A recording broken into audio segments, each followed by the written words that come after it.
Hello, Guardians. Welcome back to Tower Casuals, the Destiny podcast. I'm one of your hosts, Corey Deargan. Alongside me, as always, is my great circle, Josh Finney. Great circle. What an Indiana Jones ass name. I know.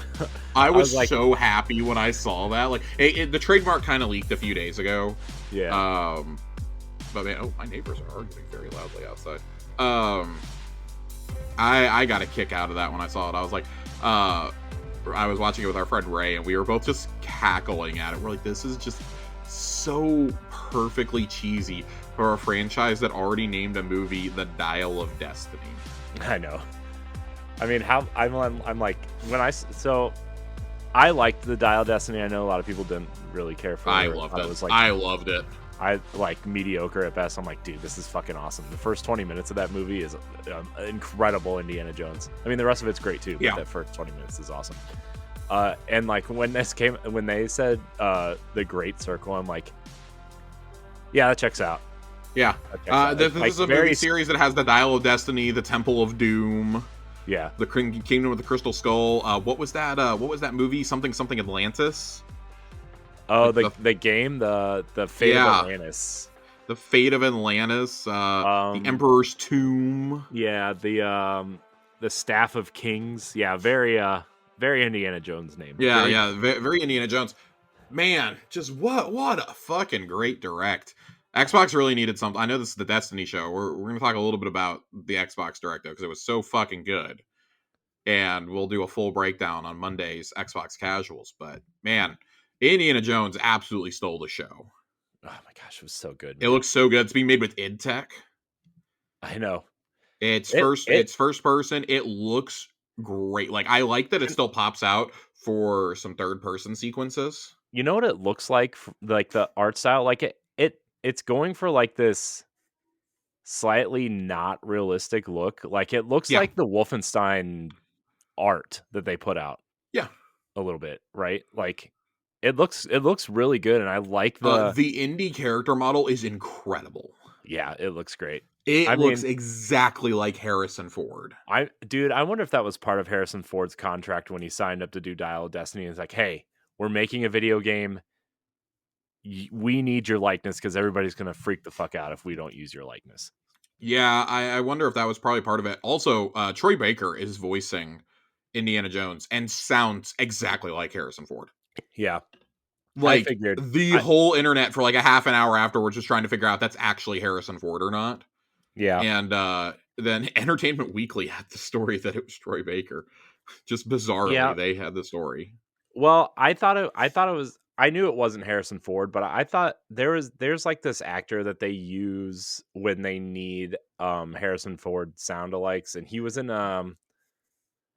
this I forget what the movie was called, but Blake Lively was in it, and he played the young Harrison Ford in that movie.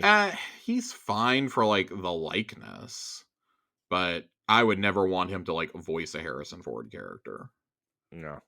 I know who you're talking about, because they're like, well, why isn't he young Han Solo? Because he can't act for shit. First off, he's a terrible actor. He's a terrible actor.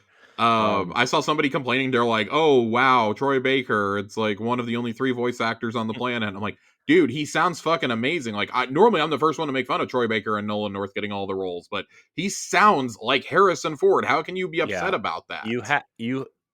This is like the one very specific case, like, unless you're going to do something like with Star Wars or something also, like, Indiana Jones is such a character that revolves around Harrison Ford at this point, right? Like, that if you don't get the likeness or anybody that sounds remotely like him, people are going to tear you apart. Well, and the other thing I like about this, they were clarifying where it takes place at in the timeline, and that it's like canonical to the movies. Mm-hmm. Yeah. Because it takes place a year after Raiders of the Lost Ark. Yeah. And I thought that was awesome for them to clarify. But you're going to go to like the pyramids of Giza. You're going to go to the Himalayas. You know, South America. Like, this game looks. Oh, the Vatican. That's like the first big set piece is in Vatican City. What a way to start your Indiana Jones game. I know, dude. We're starting it off at Marshall College, and then we're going straight to the Vatican. This instantly made me want to like replay the Wolfenstein games. Tony Todd is voicing one of the main villains. Oh, I know. This game just looks awesome. But that was like, That was Tony we Todd's got the like big dude that steals the relic, right, at the beginning? yes, that's Yeah, Tony Todd. yeah. We got 10 great minutes of this, and then but it was like everything that came before that was just as good. Mhm. Avowed looks legit. I Yeah, can't dude. wait to This dual was wield wands. this was the first time I think I was excited for Avowed because, I mean, you know how I feel about Elder Scrolls and Fallout and Starfield. Like, games like that, like, they're hit or miss for me. I don't really get excited for them. Like, I'll play them when they come out, but whatever. This is the first time I think I've actually been pretty excited, and, like, the fact that it's so colorful and there's Yeah. so many different ways to utilize combat, it's man, I've been looking good. forward to this for a long time, for Yeah, 3 years since they first announced 3.5 years since they first announced this game. yeah. I've been really looking forward to it. Obsidian has never made a bad game. They made one of the best games of 2022 a couple years ago. The Pillars of Eternity games are absolute classics. Up until Baldur's Gate 3, they were probably two of the best, maybe three or four CRPGs on the market. So really, and this is of course the same world as Pillars of Eternity, Aora. Really, really looking forward to seeing what connection to the games there are, if any of the NPCs from those two carry over. Um, there's still a little bit more I want to see, but it's clear this is going to be one of their big fall games. This and Indie are being set up to be probably like August and September releases right now. Yeah. Because Um, you gotta think Forza Horizon 6 is coming for yeah, the and we already October. and obviously they're putting out Call of Duty. They've got a Diablo 4 expansion coming, so Yeah, and that's like apparently I that's was the fall. I was looking on some coalition forums or whatever because they still have those apparently Hmm. instead of just Reddit. Apparently a Gears collection, and I know nobody cares about Gears except for me, but apparently a Gears collection is being tested internally right now. I heard that too, but I've also like the same people who keep bringing this up and keep finding it on forums or on Reddit or YouTube or whatever when they because we get this report like every couple months like clockwork, right? It's always the same people who discover it, quote unquote. And I'm just like, okay, this feels like planted at this point. Like I just if I have to if Xbox Era reports on this one more time, I'm gonna actually scream because they've been You read swearing for like Xbox 4 Hero? years that this is a thing. I think that, going all the way back to Gears 1 remaster, they've been talking about this. So I'm over it. As far as I'm concerned, it's not happening until it's physically on my Xbox. It's not happening. That's fine. You That can would you be can cool to put out. I just it would be my same stance that I have about remakes and remasters right now. Like I don't think we need it because you already have the upres, you have the upscaling specifically for first party games Yeah, but on Josh, don't Series X, and I just this is to me this would be a way to get those games on PC in my I opinion. understand, and I know that that's like the whole point, but I whatever. Why you got to rain on my parade, Josh? I'm raining on everybody's parades today, Corey. I'm going to keep Stop. raining on parades. Stop. I need this. I Okay, don't need it. that's fair. I mean, I need an Elder Scrolls Oblivion remake, so which is happening. We Yeah. actually have evidence of that one Yeah. So because people broke NDAs to talk about it. good And for then them. Microsoft accidentally leaked the document confirming it. Yeah. So, What else? What else? Hellblade 2 looks incredible. oh, dude, May Hellblade 2. 21st. Hellblade Uh, 2 is I'll like be. Luckily, it's not a long game. They're saying it's roughly an 8 hour game. great. Perfect. Yeah, fantastic. A $50 8 hour game. I'm here for it. Yeah, great. Um, Thank you. Also on it Game continues. Pass. Yeah, continues to look phenomenal. Can't wait. It's going to be like one of their big single player tent poles. Um, I this is love the that game. game that they've been hyping up since the console got revealed. So I'm more than ready for it. Yeah. Um, the production timeline actually it's the fact that they announced it so early, but they didn't even get into production on this game until like late 2020, early 2021. It's actually not that bad of a timeline for an 8 hour game. hmm Personal. So to me personally, like this game clearly would have been out probably like early last year if COVID hadn't happened. hmm Because they've talked at length about it in interviews and Vidocs about how like that really like derailed the pre-production. And if you watch the footage they showed today, it showed like they built all the costumes and they were like them and Machine Games both were like scanning them into the games. Yeah. which was I think that was awesome. really cool. Some of the mocap we saw for both of these just was incredible. Dude, Hellblade looks like it's on a different console than everything else. Like that it looks that it's like Yeah. I think that It's the best looking visually, game I've ever seen. yeah, it's incredible. It's incredible. Unreal I 5, baby. This is like the true like first real game that's coming out with Unreal 5. Like we've seen other games with it, but like nothing that's a technical feat like this. yeah, it's And incredible. they have said like that was part of it too, was they had to learn Unreal 5. Um I'm really excited for that though. May 21st, it's already being promoted on the dashboard, which I think is really cool. I know it's already available for notification for preload, I guess.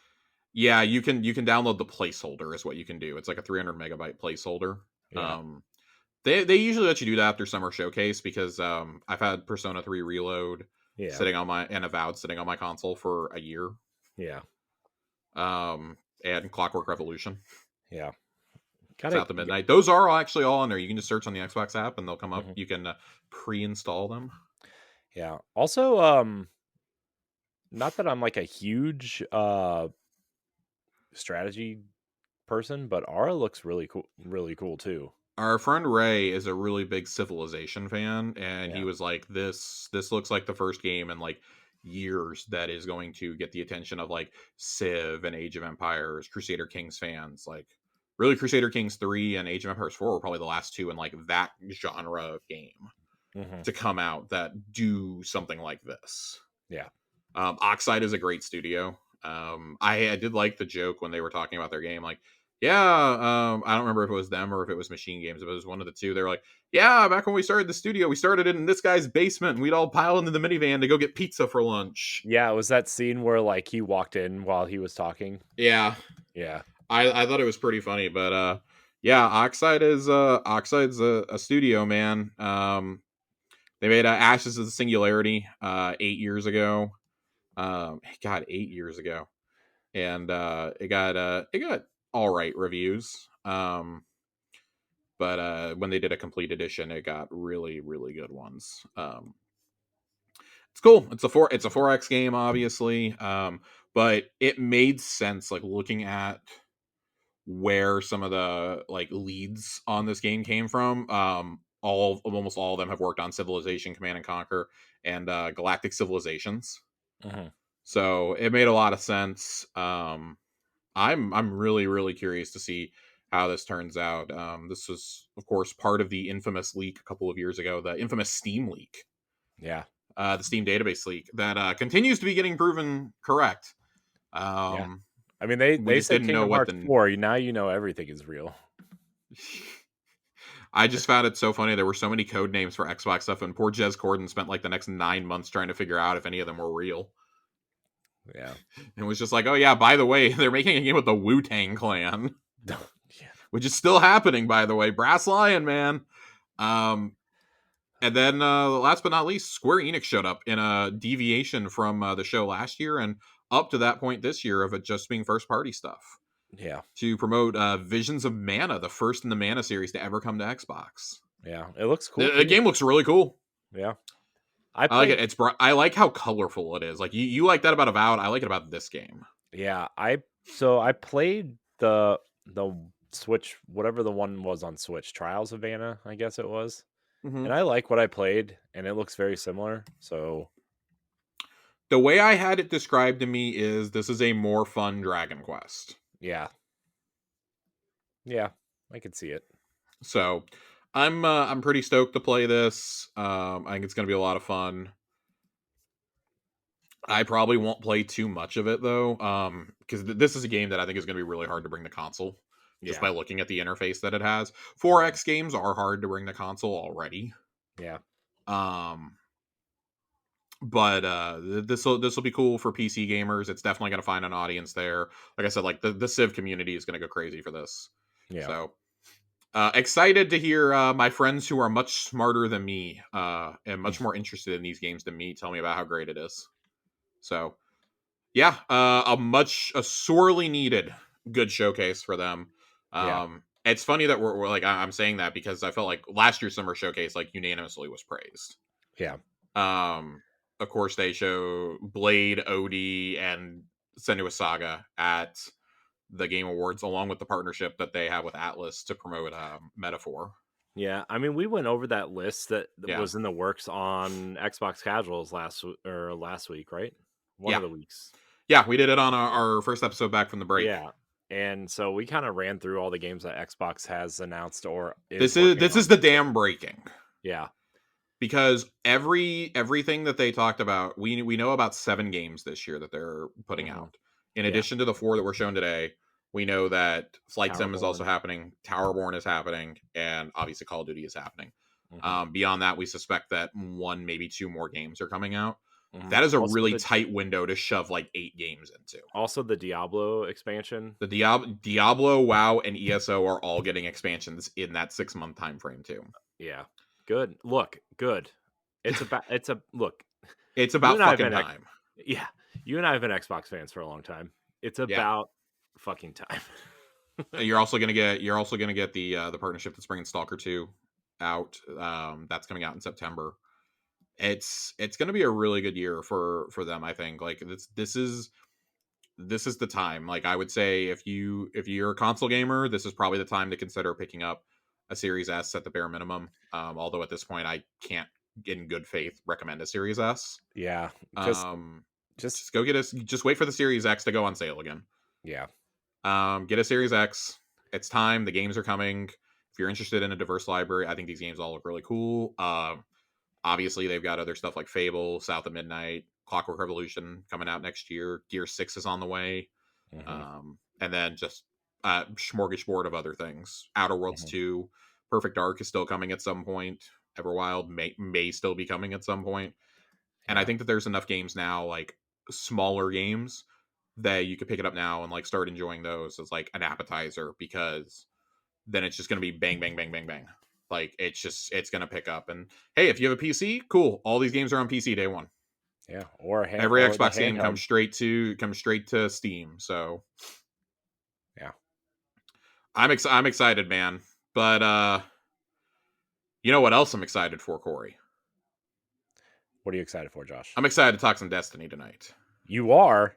I am. I'm excited about Destiny. I'm not gonna sit here and I got all my complaining out of my system last week. I'm pretty excited about some of the stuff this week. Not a whole lot to really discuss, but we're gonna touch on a few things. Really, it's like they kind of like teased a bunch of stuff for next week, which caused me to kind of revamp my plans on the fly today, Corey. Ooh, So we open up the TWAB. the And they twa. go, the season story isn't done yet. Then there's more content coming to Season of the Wish sooner than you might think. The Ahamkara always keep some aces up their sleeves. Starting on January 30th, Riven's Wishes will provide new weekly pursuits that players can complete to redeem a prize of their choosing from a pool of rewards each week for 6 straight weeks. That very Ooh, same day will also kick off Moments of Triumph 2023, which will offer both in-game and physical Bungie rewards, as well as 30 challenges to honor the last year of achievements. We'll share more information on both of these in next week's TWAB. ooh, Yeah, so that's a teaser for next week, but I'm really excited to see what these wishes are, and I want to see what the rewards are, because the way that this is phrased, I hope it's not just, oh, here's a free red border, right? I need mhm. this to be something substantial. Yeah, I'm a little worried that that may be close to what that might be. I will almost guarantee you that's what it is. But I'd really love, like, if we're just gonna like speculate for a moment, journey with me here for a moment, Corey. I'm on the journey. I'm already in the boat. I Let's would go. love for it to be some stuff that was maybe sunset, like cosmetics, or I think it can only be cosmetics or red borders. By the way, I don't think you can give anything of like consequence here. Um, I do think it's going to be 6 straight rewards, though. Like, you're going to end up with all 6 eventually. There's going to be choose the order that you get them in. Hmm. I would love for this to be stuff that was tied to sunset activities, like maybe some of the raid. I know we got a lot of the raid cosmetics, and I don't know, maybe something like that. Maybe a chance to earn the the callous chair emote, for example, that so many of us got and loved. I know they gave a big opportunity to earn it back during the lead up to Beyond Light. but I think it would be interesting to do something like that. I don't know if it's going to be brand new rewards or not. Unfortunately, it does feel like red borders is probably the answer. And that's if that's all it is, that that's going to get me to like disengage with this pretty quickly. Yeah. But if it's for actual cool rewards, I'm gonna log on and I'm gonna hit the first one right at reset and see how it is. I'm actually intrigued by what this could be. Less so about the actual quest, more about the rewards. But also, I wonder if they're gonna make you do the quests like you only have that week to do the quest, or can you just like do them at any point for the rest of the season? Right. Yeah. But obviously, only one per week. Mm-hmm. And I hope that's what the answer is. But again, I'm not holding my breath. I really want to see what this is about, though, because I think that could be cool. If the story isn't done yet, I'm curious to see what other story beats we're going to get. Yeah. Because the main seasonal storyline is done. Maybe Wishes have some like audio messages or some lore books tied to them. I don't know. Cool. I can't really say anything else until we actually see what it looks like in action. But for right now, I'm going to be cautiously interested.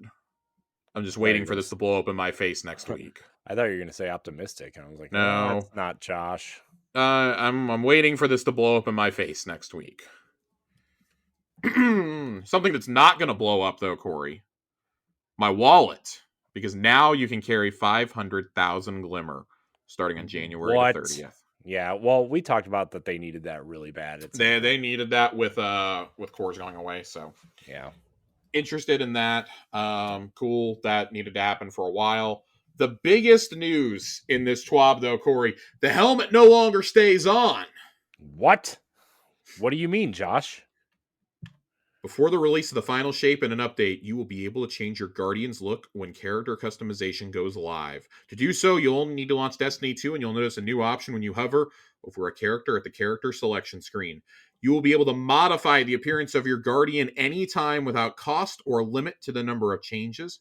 Just take into consideration that while you can change the body type, face, hair, head, and markings, it will not be possible to change from one origin to another, i.e., human, exo, or awoken. That makes sense. Yeah. Thank you. This is something that has been begged for by this community for years. Oh my god, dude, it's been begged for since it launched. It was like one of the first requested features. It was like literally since like Destiny 1. Oh my god. Yeah, this is finally it's happening. I don't really know what else to say. I will say that Liana tweeted about this earlier. And basically was like, yeah, we really fought for this, by the way. Yeah. She said character customization feature is something we pushed hard for. I did several data breakdowns for leadership and teams from all disciplines, fighting the good fight on their end to make this a reality. Proud of the teams, and I don't even mind that this is a PR move. A lot of people pushed for this, and it says she even follows up and says, I promise you the community team post layoffs worked really hard for this. As mentioned, the original post, teams from all disciplines pushed for the resources to make this happen. It's a developer and player win. This absolutely does scream like we're breaking the glass in case of emergency right now. I don't even care that. I mean, this whole post is a PR move. Like this entire TWAB this week is. Well, I mean, they are in that situation, so they are very much in that situation. But you know, hey, while we're at it, I'm going to be like, yeah, I'll take that. Like that's something that we've all wanted for a long time. So that's cool. If you want to do that, and also, I know this has been asked for by some of the people in our very own community. In a March update, the Synthwave bounty cap will be reset to give everyone even more opportunities to customize their look when the facial features changes go live. We hope being able to customize your characters freely will help you refine or redefine your beloved Guardians for years to come. Great. Cool. There shouldn't be a limit at this point, but whatever. You should just be able to do them infinitely. I think it's stupid. Just don't make them count for XP. Just let us do them whenever. All right, Corey. All right, Josh. It's that time of the year where we have to start thinking about Halloween. Yes, in January. Abracadabra a la cool. This is really cool. The theme for this year's Festival of the Lost Armor is good wizards versus evil wizards. Players will get an email from us in order to vote, or you can use a survey and we will share the results once we have them. Choose wisely. These armor sets are dope. I love it. I love this so much. These are cool. I'm into it. The only thing I do not like is I can guarantee you that the hunter hat is tied to their cloak. It's the cloak. It's the cloak. I hate it so much. The cloak. I hate it so much. It bothers me so much. I really wish it was just the helmet. But no. I mean, even the Titan doesn't look terrible. Obviously, the Warlock looks the best. It's always going to look the best when it comes to these things. Man, the evil hunter wizard looks pretty great. I just want the ripped up cloak. That's all I want, guys. They all look cool, though. I mean, let's be fair. This is another instance, though. Like we talked about this in the past.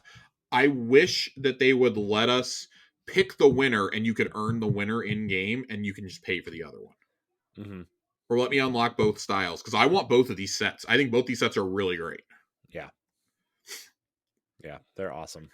I think these are both really great. I love the attention to detail on each of their belts, especially the Warlock belt. I think those are all like just really cool. You can see like the health, the potions like hanging off of it. Yeah, these are really cool though. Yeah, good on them for doing it. Good on them, and it's non-bulky Titan armor too. For Titans, I like kind of lean those evil wizards because the shoulder pads on the good wizards look a little too like moments of triumph for me. Sure, a little too like solstice-y, I think, with some of the design on it. But look, man, as long as I'm not like wearing 1990s football pads, I don't really care what the evil wizards. I think the evil wizards probably win. I probably would go good wizard though, frankly. Like just overall, I would go good wizard. But Titans 100% evil wizard. Also, the wizard hats are 100 times cooler than cowboy hats. I'm just saying it. I'm saying it. I'm gonna say it. It's a hot take. I'm gonna hold that until these come out and see them in person. Nope. I already spoke. I'm not changing my mind. But seriously though, like this is the first armor set I've looked at in quite some time, and I'm like, yeah, I'll pay for that. Yeah. I'll totally buy it because I did not get this last year's festival set. I haven't bought any for an event since we got the Dino armor. I don't think. Okay. And this is I'm here. Signed, sealed, delivered. I'm buying it. Go ahead and preemptively charge my card $15, Bungie. I'm gonna buy these. I think it's really cool. Either way, I think both sets look really good. Yeah, I agree. Of course, a reminder about the exotic bow, the star-crossed exotic mission. They are, of course, reminding us the final unlockable perk and catalyst is officially in the game now. You can go do all of them. So if you're like me and you've been stacking them up, waiting for them to all be there, we can now safely go do all of the exotic quests at one time. Great. I'm very excited for that. Wishkeeper is the first ever exotic strand bow and has unique functionalities. Of course, you guys already know about that. You guys can take a look at it. The special hipfire arrow does work against unstoppable champions, in case you were wondering. It's a very rad bow. You can watch a video about it in here. And I'm very ready for this Bungie reward here. I really like it. The Riven of 1,000 Voices plushie. This thing is so fucking goofy. I have to have it. Jesus. This is absolutely ridiculous. I'm just gonna like put it back there holding the Gallarhorn. Like just like wrap it around the Gallarhorn tube. Yeah. Have it hanging out in the back of my recordings. That's just so people ask me, what on earth is that? Oh, that's Riven. Also, my cat's name is Riven. Spelled almost the same way. Wow. Completely unrelated. He was born long before this game came out, so he's named after a Myst game. Ooh. Yeah, Myst had an expansion called Riven a long time ago. And I remember that. My girlfriend always read it as Riven. Hmm. So she named her cat Riven. Hmm. Love that little guy. Absolutely love him. I got Cats. this wonderful. And I'm gonna show this because we got time to do it. She got me a wonderful picture of him for Christmas that made me tear up and cry. She got him painted as a Disney character. What? Yes. That's cool. The artist on Etsy got him exactly right down to his little black speck that he has in his ear and the exact white whiskers that he has on one side of his face. Hmm. So I got it. I cried. It was a wonderful Christmas. So yeah, I got to figure out somewhere to put that. Game to Give is back for Bungie. That's of course Bungie. Bungie loves charity initiative that they do every year. They have unvaulted 20 emblems from previous campaigns. Ooh. And there is a new Universal Constant emblem, which looks really cool. It's like a Jim Lee comic book. And the Cosmic Tune ship. And then the Bungie store has Game to Give merch for the first time ever. And the proceeds all go directly to it. So it's very cool. Bungie Foundation apparently has got some stuff coming up over the next few weeks. I don't know how I feel about spending money on Bungie products right now, although I just said I'm definitely going to buy that Riven plushie. I guess we know how you feel about it. I guess we know how I feel about Bungie right now. But yeah, I always like I like charity stuff. I like charity initiatives. Josh, So, you got to look at it. Are you supporting the leadership or are you supporting the developer? I don't think I'm supporting either with these purchases. No, I mean think like in general. I mean, I think that some of this is going to the Bungie Foundation, which helps put gaming consoles in children's hospitals and iPads. yeah, kids play games. That's what I think I'm supporting here with my purchases from bungiestore.com. I don't know if that's actually the site. Please don't click on that in case it like sends you to like porn or something. Bungiestore.com? Yes. I think it is. Oh, yeah, it is. No, it's real. We're good. We're good. I didn't know if it was bungiestore.net or something. Don't click on that then. Or do, if that's what you're into. There's new Prime rewards. These kind of suck, but okay. Yeah, they're they're usually mediocre at best. It's a very short twab for the first one back. At the end, they say that was the end of the first twid of 2024. And we're calling it the twab. We're never calling it the twid. There's more coming in the next few weeks and even more in the following months. So we'll see.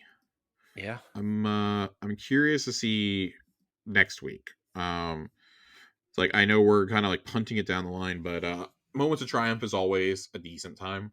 I won't say a fun time. I'll say a decent time. And so I want to see how that is, and I'm just so curious about these wishes. Like, they're almost certainly going to disappoint me, but just how much is the question? How disappointed on a scale of 1 to 10 do we think that Josh is going to be? Right into towercasuals@gmail.com and let us know, because the odds are very high that I'm going to be very disappointed. Josh expects a lot. I really don't. I know. I really don't expect much. I know. Man, oh my gosh, dude. I'm sorry. I just opened Twitter and the first thing was the Bethesda account tweeting out the Indiana Jones trailer, and I just got sucked in again. You got very excited. Yeah, it's him stuck in the sand. Oh my gosh. Oh and boy. This shot of him looks just like Harrison Ford.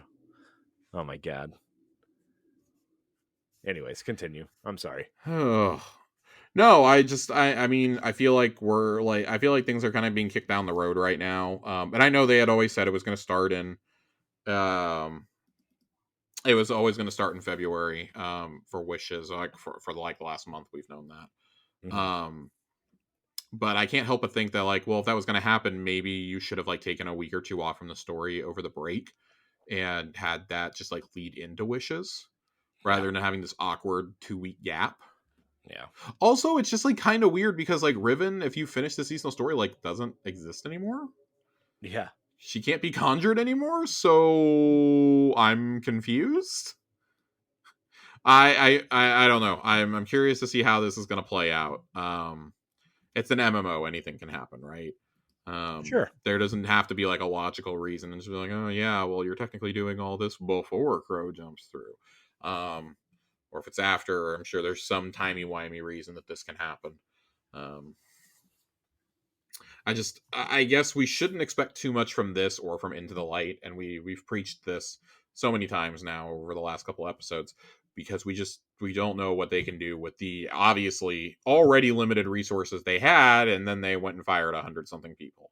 So who knows how this is going to Yeah. turn out? But I think it's pretty safe to say, like, I feel like a lot of us have like, we're starting our exodus now that the story is over. Like, oh, well, we're going to bounce for at least a few weeks. You know, there's a lot of really good games coming out in February. Yeah. There's already been a few in January. Prince of Persia's out. Another Code Recollection comes out tomorrow. Infinite Wealth comes out next week. Tekken 8 comes out next week, and then just February is an absolute onslaught. March Yeah. has got some big stuff like Highlighted by a little game called Final Fantasy Rebirth. I and hope you Persona 3 Reload are bookending the month. That is just wild to think through. look. I retweeted an account earlier that was like, people like gamers are going to be frantically trying to get through Persona because that's like an 80-hour game before Final Fantasy 7 comes out, Mm-mm. which is another like 70-hour game. Yeah. Yikes. Oh man, yikes indeed, and there's no final shape to be thrown into the middle of all of this. So it Yeah. remains to be seen how anything is going to play out. How it is anybody's guess. I would like some more story and some more lore to get put in. I'm not saying like, oh, you need to give us another cutscene, but like, yeah, maybe a lore book or two like would be kind of cool to tie to Wishes and like Into the Light. Um, I'd love to hear some more about like Elsie's travels, like besides just the dark timeline. Mm-hmm. Like, what are some other things that she observed? Like, what were the things she observed over repeated journeys through that led her to us? Would be really cool to see play out. Um, but we've got some food for thought in our questions tonight, Corey. Ooh. I wanna skip ahead to questions. Are they sandwich casuals? By the way, Josh. By the way, Oh, we're getting close. We're getting close. 16 days. 16 days.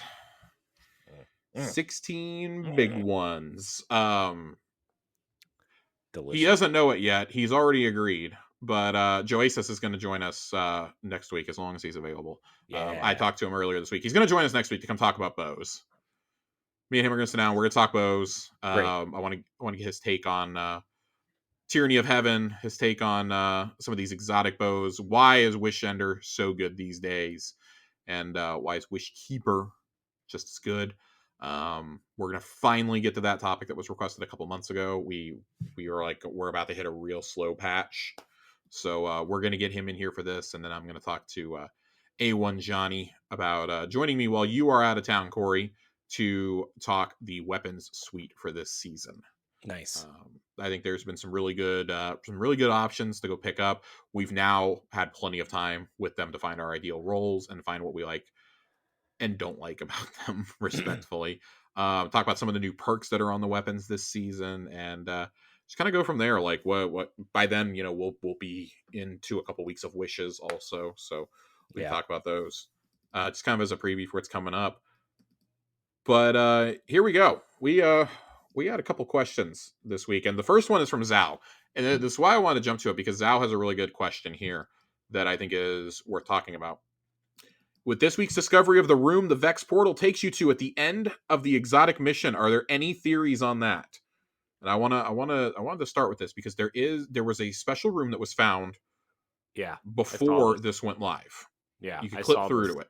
Yeah. I saw this. I think Paul Tassi was talking about it with someone Yes, online. So I believe so. That is the Ishtar collective symbol. First off, mhm.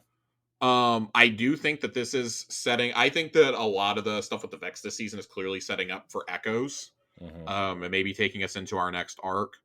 Um, this I think also probably ties back to the Veil containment missions that talk about the lore around Maya Sunderish, that she is lost somewhere in the Vex network.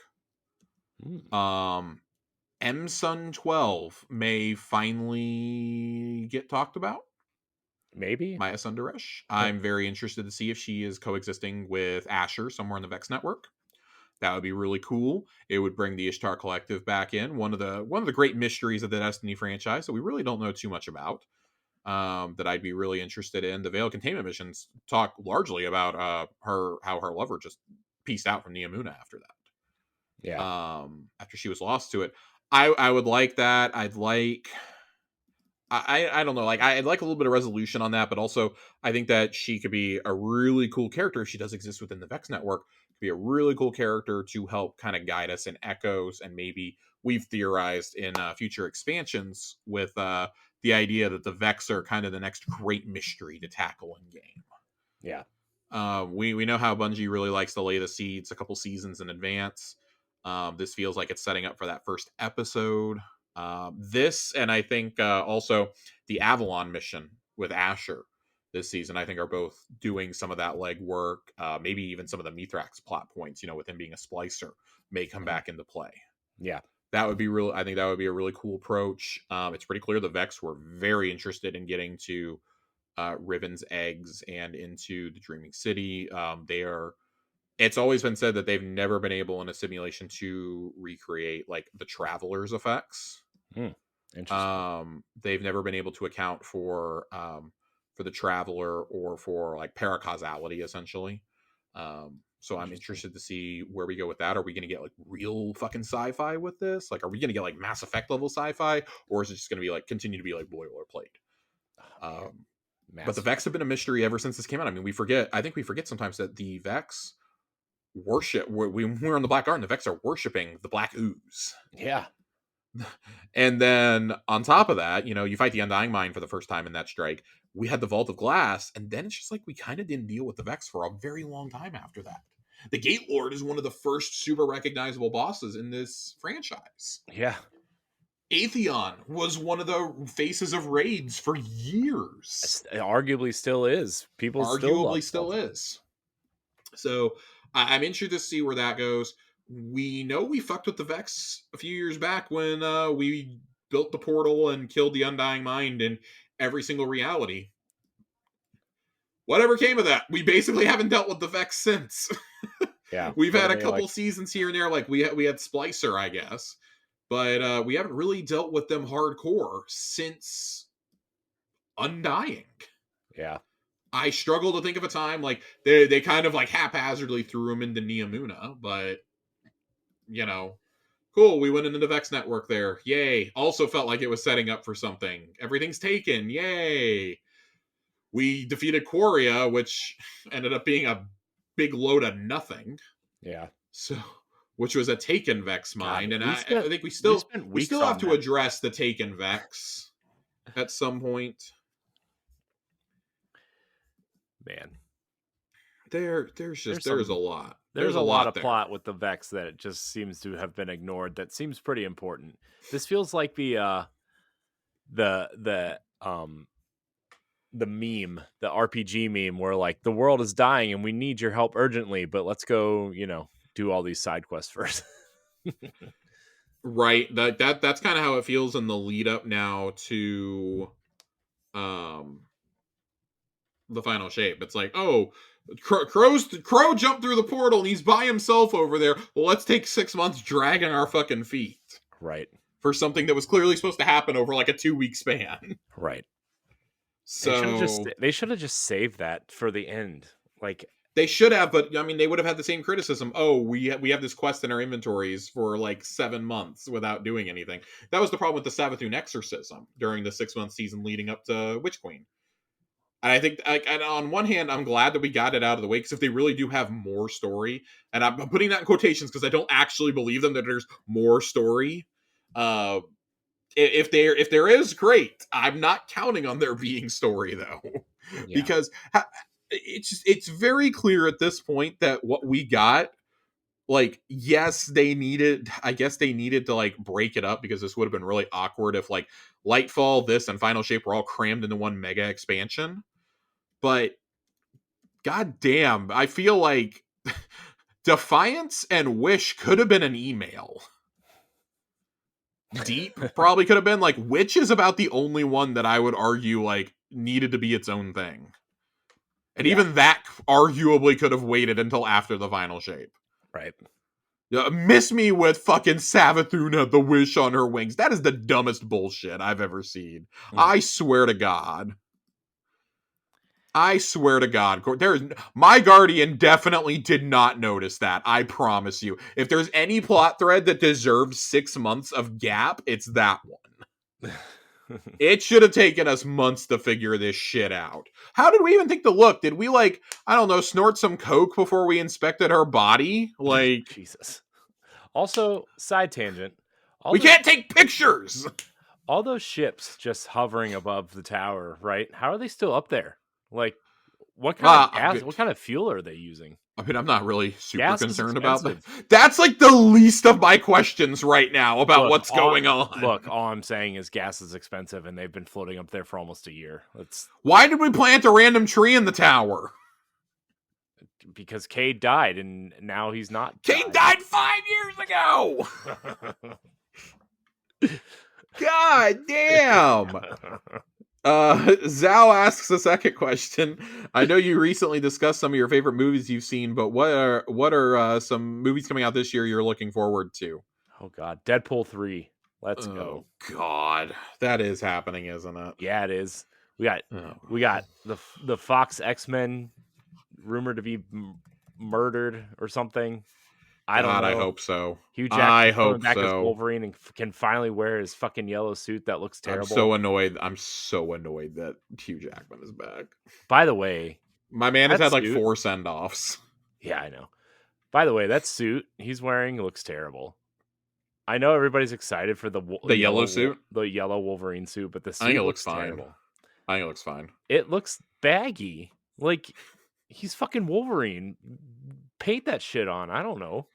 I'm sure it will look better in post. I'm sure, but still, you know what I mean. It's just like, I mean, I want to see Madam Web, but not for the plot. Oh, well, nobody wants to see that for the plot.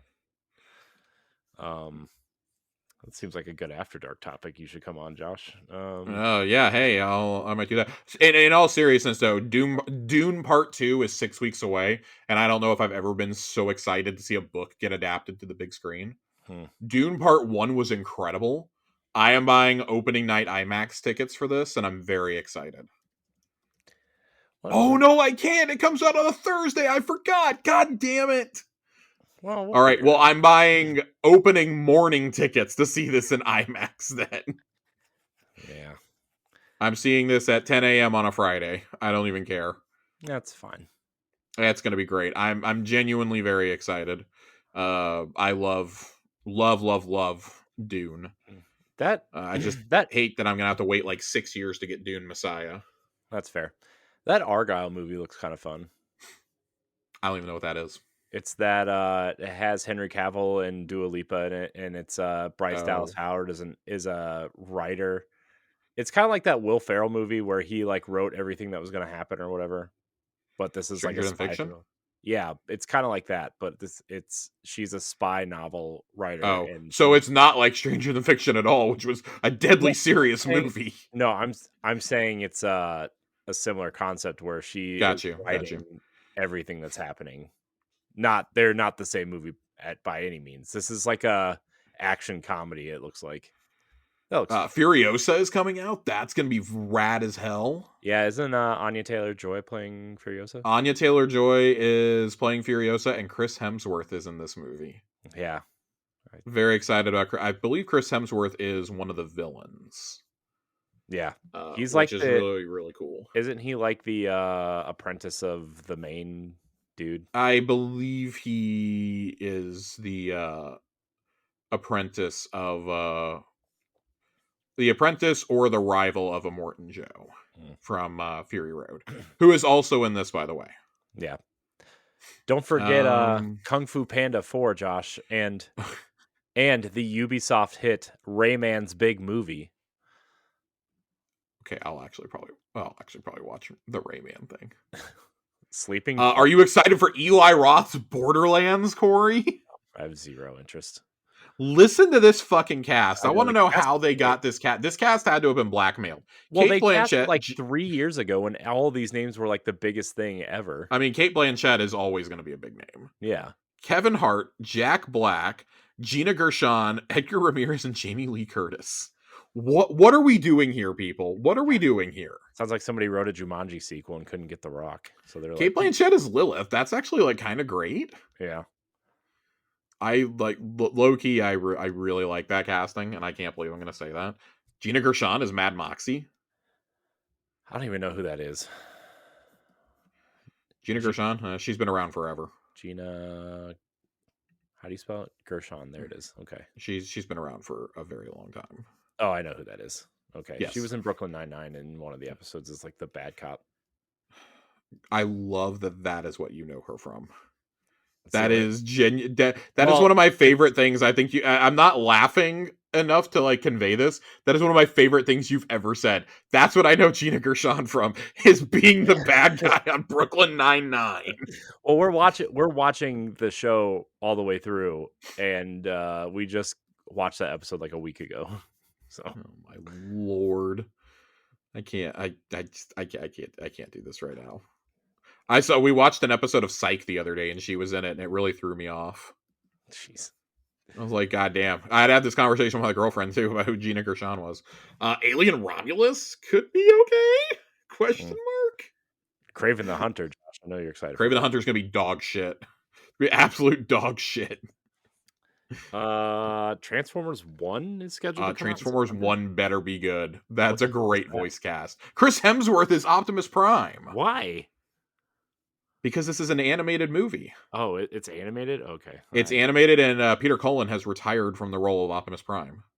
Oh, yeah, I forgot that. But this is from the director of Toy Story 4. Great.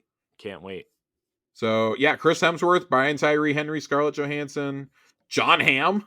Yeah. John Hamm is in this. Yeah. Keegan-Michael Key is in it. Keegan-Michael Key is Bumblebee. Is he? Yeah. Of course. He's just going to do the Toad voice, I feel like, from the Mario movie. Okay. It's going to be interesting. Lawrence Fishburne is a Sentinel Prime. Oh, God. Or excuse me, John Hamm is Sentinel Prime. John Hamm is Sentinel Prime. John Hamm is Sentinel Prime?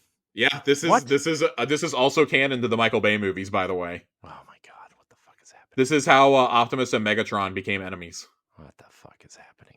Oh, dude, I'm here for it. I love a good movie based off of a toy line. Sonic the Hedgehog 3 comes out in December, Josh.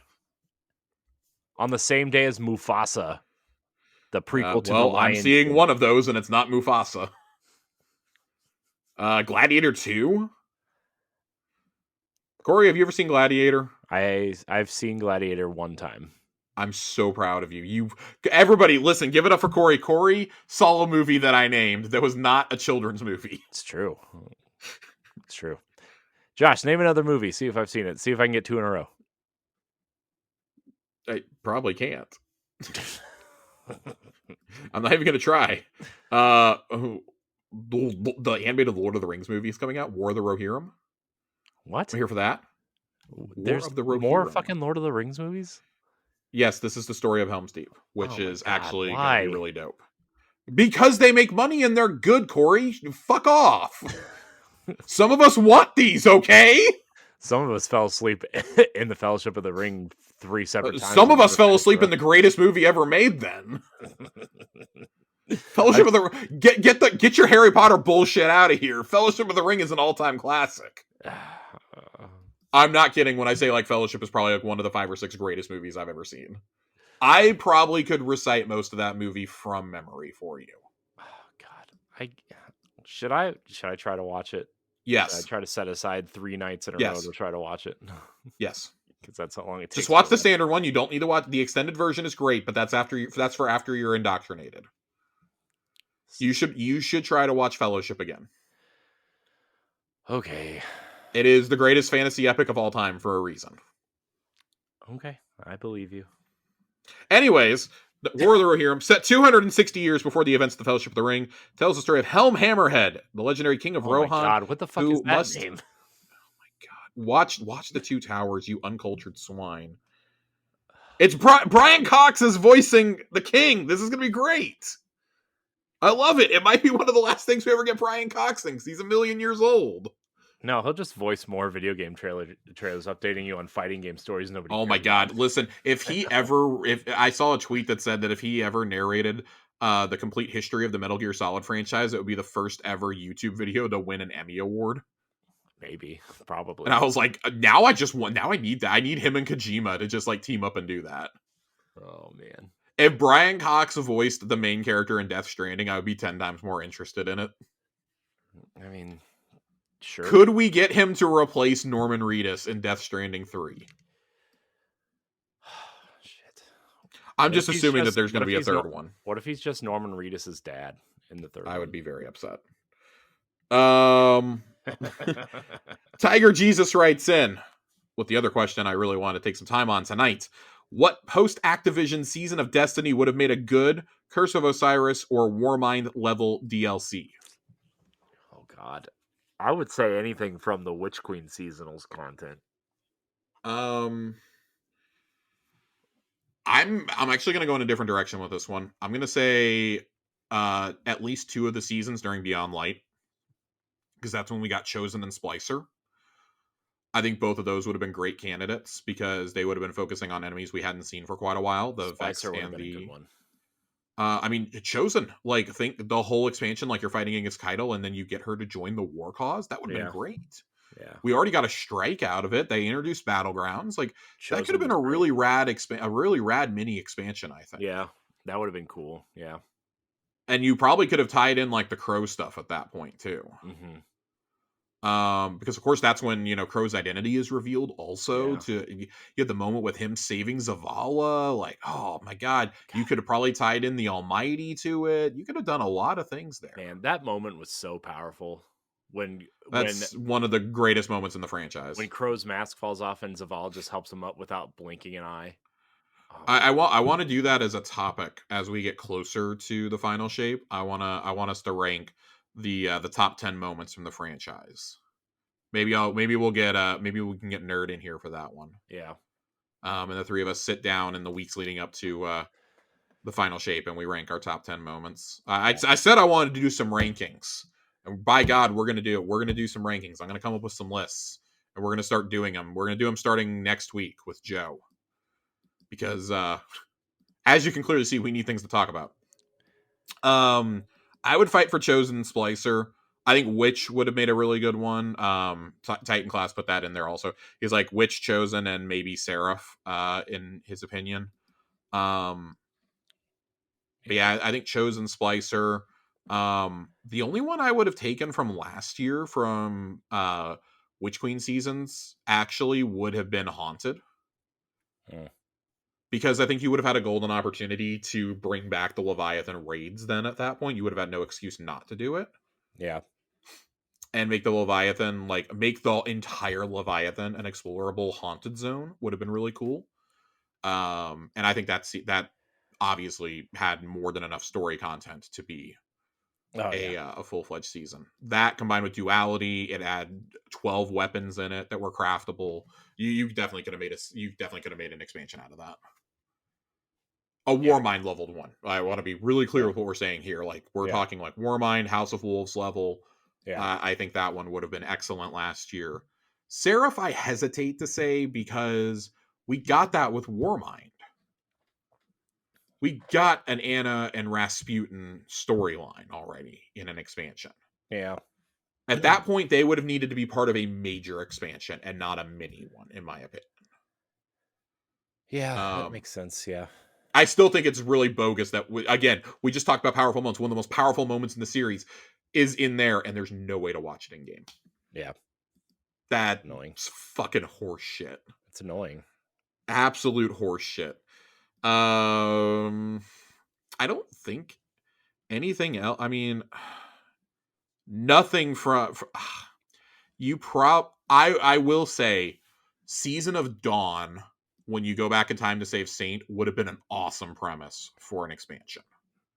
Yeah, they could have done it like that would have been really cool. Like all you needed was like 5 missions. Yeah. But like we already got 3 actual story missions out of that. Yeah. Add a couple more, throw in a strike or two or a dungeon, and there you go. Yeah. I hesitate to say Arrivals because I think Arrivals worked really, really good as a season. Hmm. Even if it tells a good story, I don't know if there was enough substance there to warrant a full expansion because it's basically just like evacuations. Yeah.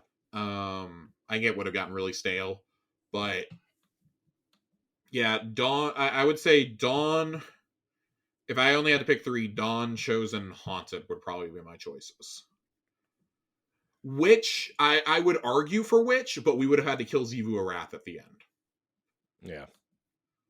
Like it just doesn't make or kill Savathun once and for all. Like that's the only way I would have accepted which. What do you think, Corey? Yeah. No, I agree. You can make a case. I think you can make a case for Splicer, especially because that's like I really when we think got Mithrax fleshed out. I think Splicer actually probably makes the most sense out of everything that you've talked about just now. I I I really I don't disagree with you. The only reason I put Chosen higher is Keitel has proved infinitely more important to the storyline that they have told than Mhm. Mithrax has. Yeah. No, I get it. I understand that. So Yeah. I do agree though. Like Splicer has my favorite aesthetic of any season. Yeah. I just think you could not that they did this with like the Infinite Force or anything, but you could provide so many different types of levels and missions types with just going into like the Vex network and Oh yeah, 100%. I think that would have been a really cool experience to do. I think like having a raid set in there would have been really yeah. dope. And like maybe like take the concept of like the Leviathan raid where the encounters change every time, but like you could kind of like mix it up based on like which simulation you're in, you So know? let me ask you. I'm going to pose another question to you. If we were to go back and like eliminate certain seasons Oh god. and only have certain seasons as like say that the Curse of Osiris Warmind model was all we had to work with from Shadowkeep onwards, God. what gets to stay?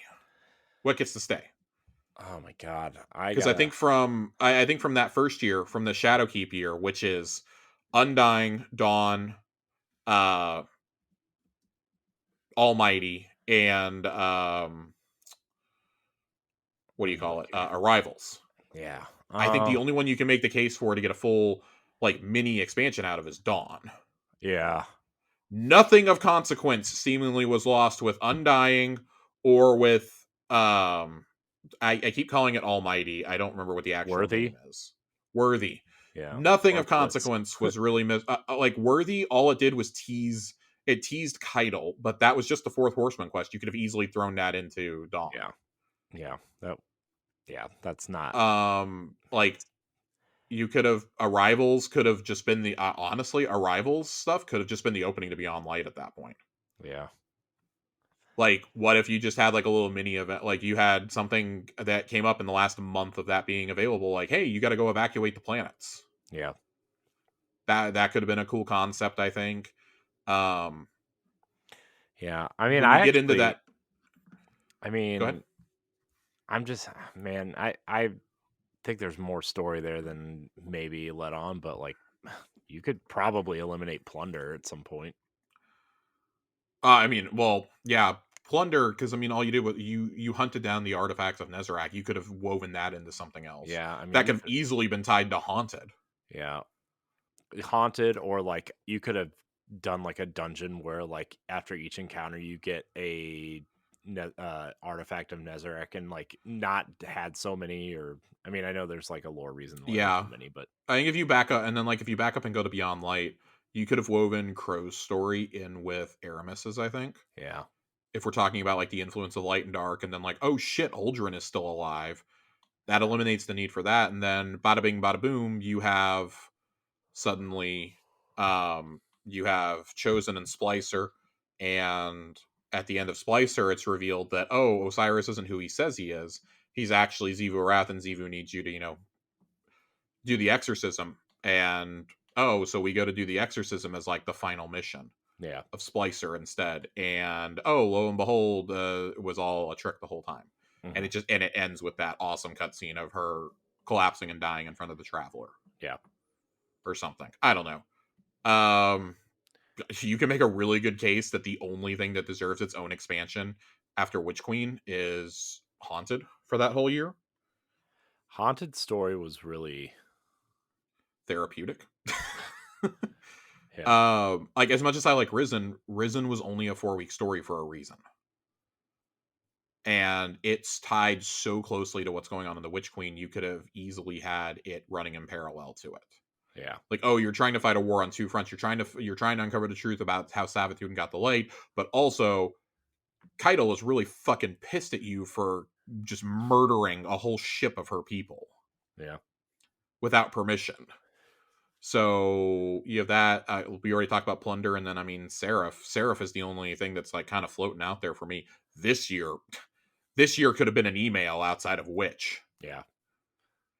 It would have Maybe been you so make. much. It would have been so much cooler if, if like Season of the Witch, and maybe even like I don't know if you tie that into Wish or not. I doubt it, but like Season I of the think you could Witch have could have been probably an combined Deep and Wish, or Deep and Witch into, and even like elements of Defiance. You could have like tied all of that into like one expansion. I think. yeah, and then like the Lightfall story could have been a season. I won't go that far, but I do think that it's very clear that Lightfall didn't have enough story to stand on its own, and there wasn't enough seasonal content here. But I think if you tried to take the story told in Lightfall, you tried to take the seasonal content and the final shape and cram it all together, it was never going to work. Yeah. And I think a lot of that's because of the setting change. Like, oh, we're on Niamuna and then we're going to the Heart of the Traveler. You have to set up a logical way to get to that point. And so, like, for that, I understand why the seasons exist. And I like what they attempted this year overall. I like what they attempt with Defiance, that we got to see the effect of the war on Earth. I think that's actually a really important perspective to show. But it would have been powerful if we were doing that during Lightfall. Yeah. That would have been the thing if we're trying to do this during Lightfall. Oh, we're trying to fight the war on Ninamuna, but oh shit, we've got to defend the Earth too. Like we've got to be doing both of these things, right? Right. I think that would have helped add some substance to Lightfall. We've already, and I mean, Deep, like as much as I enjoyed going back to Titan and seeing Sloane and the Leviathan and stuff, and that finally paid off. That witness cutscene absolutely needed to be part of Lightfall, which we've Right. covered ad nauseum. Right. Which definitely stands on its own, and I think that with some retuning and some changes, Wish could be its own thing, because I think a return to the Dreaming City after all these years would have been really welcomed as a mini expansion. And oh, we're gonna dive into the history of the Ahamkara. Like maybe we could have gotten some history on the hunts, which we do get in one of the lore books. But what if we could have like I don't know, like realm walked with the Techians, so to speak, and had some missions where we're back in time with Osiris's sundial or something, Right. and we're actually seeing the Ahamkara hunts play out. What if we got to partake in one at that point as a dungeon? Right. How cool would that have been? Yeah. Like, there's so many things you could have done for these mini ones, but ultimately, I think I'm glad that we still got the seasons. Yeah. There's plenty of opportunities that you could have had there, but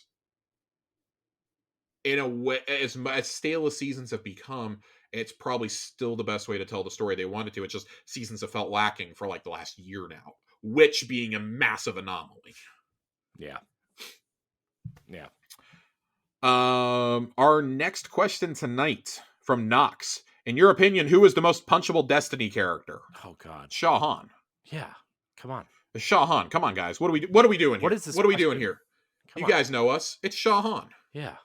It's always going to be Shah Han. Or Hawthorne. Just kick her off the ledge. Nope. Fine. Nope. Not going that far. It's Shah Han. I mean, it's both of them. Just kick her It's off the Shah ledge, Han. 300 style. It's Shah Han. Yeah, it's Shah Han. Titan writes in and asks, "What are your Destiny villain rankings?" Oh God. We're not going to go through all of these just because like that's an exhaustive list. Corey, give me your top 5 villains in the franchise. Oh God, dude, I have to say, first of all, and like say what you will about Paul Tassie's videos or whatever, and he side tangent. He did this video on, I think I hate the witness, and he made some really compelling points that I think I don't really care Well, about. I mean, the witness hasn't been fleshed out enough yet. I agree. Yeah. But in terms of character, in terms of villains, I think Savathun is the fucking best at this point. And then Zivu Wrath is up there, but we haven't seen her or encountered her yet. So like, does that even count at this point yet? I mean, it does, but uh, let's see. I think Tanix has to be up there because it's funny. Um, yeah, I'm just trying to think of some of these raid and dungeon bosses or uh I mean, that's kind of where I'm at right there. I think Callus kind of sucks. Um Lightfall did not do Callus any favors. I'll put it that way. yeah. Before Lightfall, I would have had him on my list. Yeah, Callus kind of sucks. Um I don't really I mean even like the Leviathan raid made him like not likable because it wasn't him. He ran Oh, away. I think that was fantastic. I love like the Wizard of Oz motif, so I think that was great. Yeah. Sometimes I just think the Wizard of Oz stuff is kind of overplayed in some aspects. Maybe not in games so much, but um I don't know. I think that's kind of where I'm at. I mean, Aldrin murdering Crow, and then I mean, I don't know if you rank him as a villain now, but like that was like that moment is up there. Like that whole arc is there, right? Where he kills Cade, everybody's favorite character, and then Yeah. becomes everybody's kind of one of their favorite characters in the lore. Becomes like basically the Sherpa for New Guardians. Yeah. Yeah. So um I think from Definitely, that I would aspect say he's up definitely like there. Aldrin and Crow have like the one of the best story arcs for sure. Yeah. So I would say that's up there for sure. But yeah, Yeah, so I'm gonna go the War Priest. the only one that I like have the only two I have set in stone is I have Savathun is number one. Yeah. There is zero question. Savathun is number one. Yeah. Number two is Aldrin for me. Yeah. Aldrin's already like an asshole and pretty antagonistic in Destiny 1, and then the arc he goes on through the lore, and then ultimately, like being not seduced by the dark side, but being having his mind fucked with by a taken Ahamkara is definitely up there. Yeah. And then ultimately the redemption journey that Crow goes on. Yeah. So I got to put him I there. I want to just give an honorable mention to Rolk. Fighting Rolk the first time was cool. I've got Rolk is number three. Yeah. I got Rolk as number three. Rolk is absolutely the most terrifying, strongest villain that we've ever faced. He only fights you with like a fraction of his true power. When he goes into final stand, that's his real power. Yeah. That is terrifying to think of. Like, and if you read Rolk's entire story, it's mesmerizing. It's one of the best lore dumps they've ever done is Rolk's backstory. That you realize he's basically the top lieutenant of the Witness. He was parked on Savathun's throne world specifically to keep her in line. He is part of the reason that the Hive or even the Hive. He's served the Witness for 30,000 years at this point, at least. Subjugated, killed his entire race, Yeah. like just because he was told to, Yeah. and did it without question. Like Yeah. Rolk is absolutely terrifying. Yeah. I've got Oryx on the list. Yeah. Oryx is probably the most classic Destiny villain. It's so, dude, the Um, first time you walk into the chamber and he climbs up the side of the ship and he's just so big. Oh, well, but the moment that's etched in my mind is when you see the Awoken attack the Dreadnought. yeah, that too. And also the Regicide mission when you walk in to fight him in the story mode. Mm-hmm. That's just really cool. Like you're in this completely dark room and you just see like the Taken King symbol like light up in fire essentially. Mm-hmm. Really cool. Has probably the best boss theme of anybody. Yeah. Um,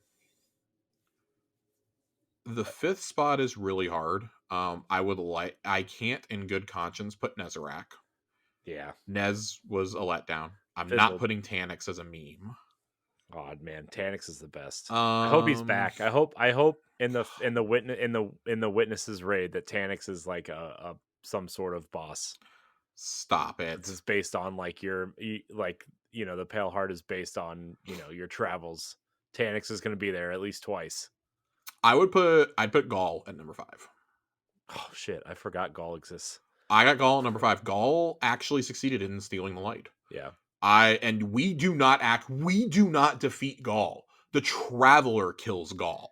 Yeah, I always forget Gaul exists because I got to put Gaul. I mean, he took over the Earth. He destroyed the tower. He captured the Traveler.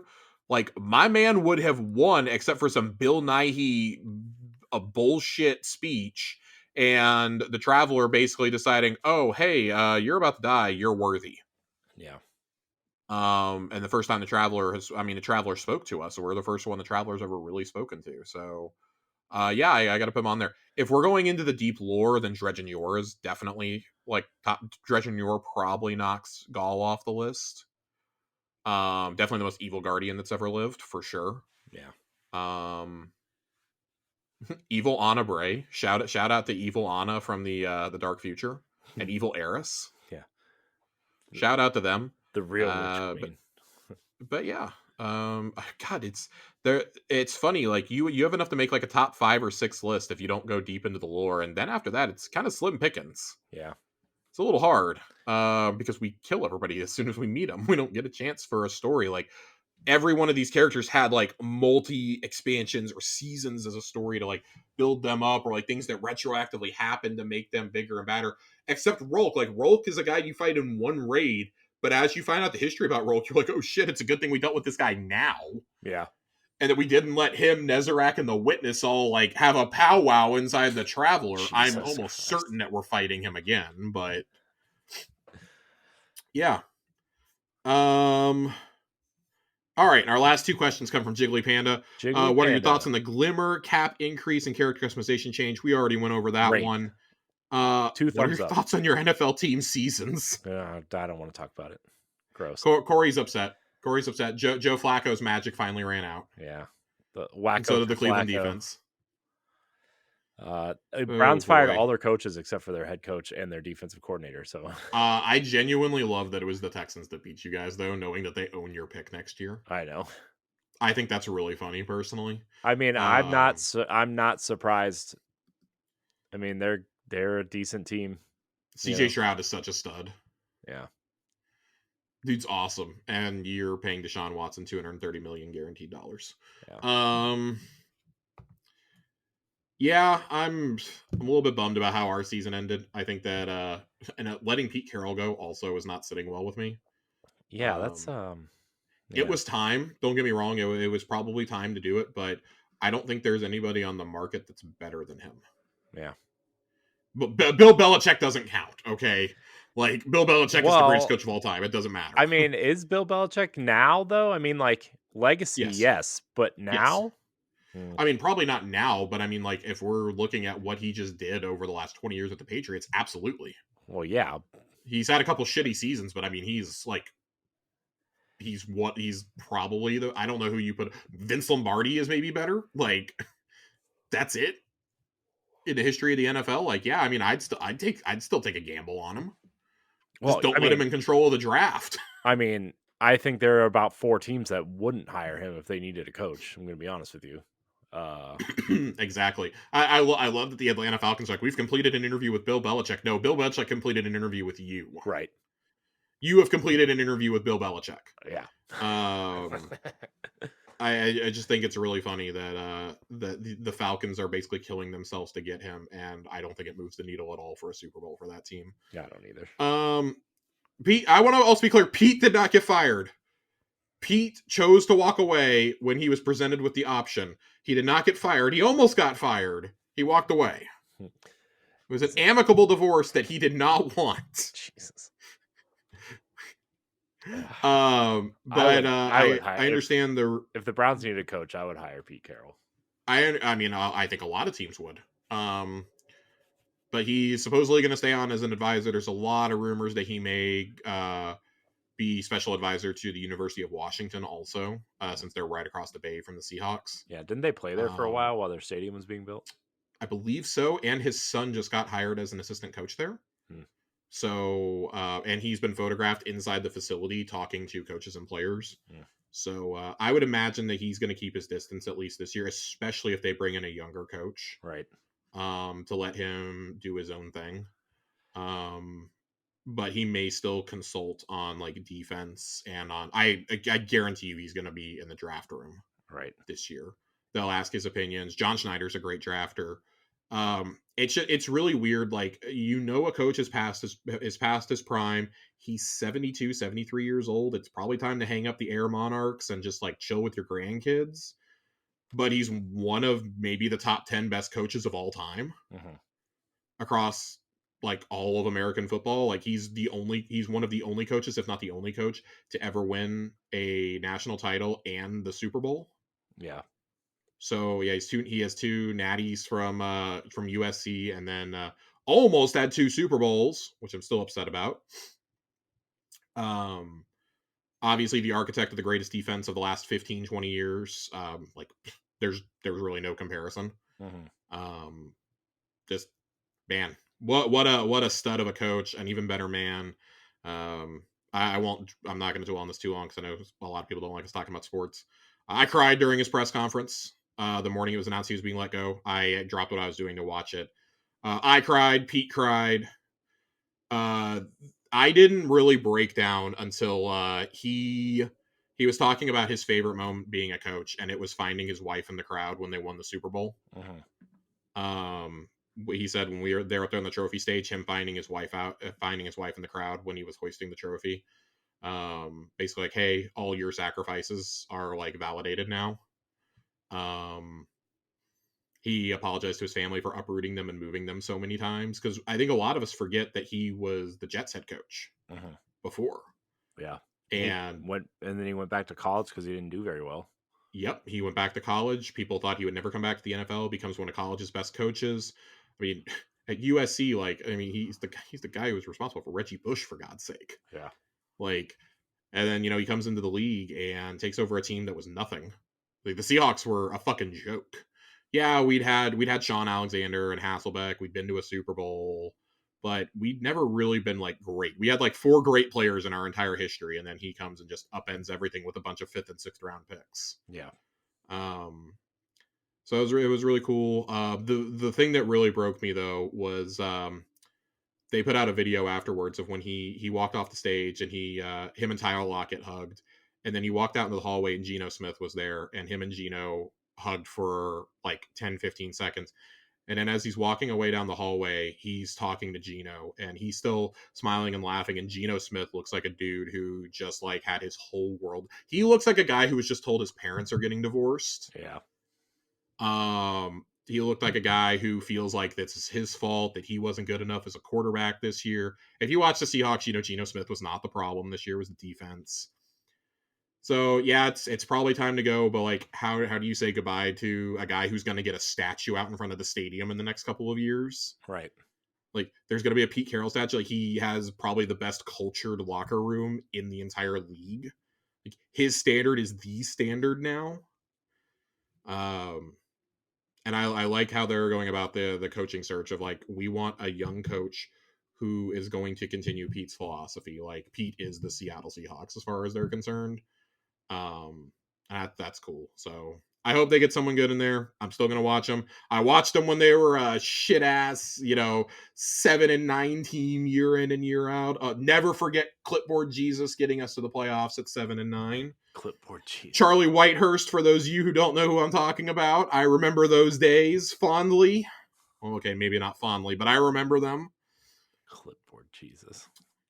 I remember before the Danger Witch. I remember when Russell Wilson was the 3rd round pick that nobody thought could start in the NFL, and then lo and behold, here we are in his 2nd year winning a Super Bowl. Yeah, so lot of mixed emotions. I'm turning to basketball for comfort right now, everybody. Basketball. Of course, my team is injured, and LeBron James tackled Kyrie Irving last night, but well, you know, Jackson Hayes may or may not have suplexed Grant Williams by grabbing him by his neck and flipping him over. Look, man. And then had surprise Pikachu when he was called for a flagrant one on it. Anyways, that's been my sports moment for the day. I'm going through a lot of things processing the Pete Carroll firing. Exodus firing, whatever you want to call it. There's been mixed reports. It does not sound like it was pretty in that meeting. Yeah. But I do love that the thing that took getting Richard Sherman and Russell Wilson back in the same room was Pete Carroll stepping down. Hey, look, man, whatever works, I guess. Russ got on a plane when he heard the news and flew to Seattle that afternoon. I mean, that was there with. Move.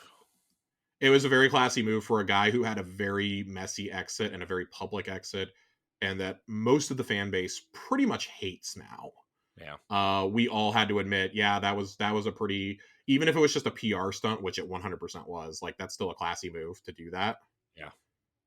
That does show genuinely a lot of character, I think, and Sherman noted to Pete, like, hey, all it took to get us into a room and talking again and get us to be honest with each other was you stepping down.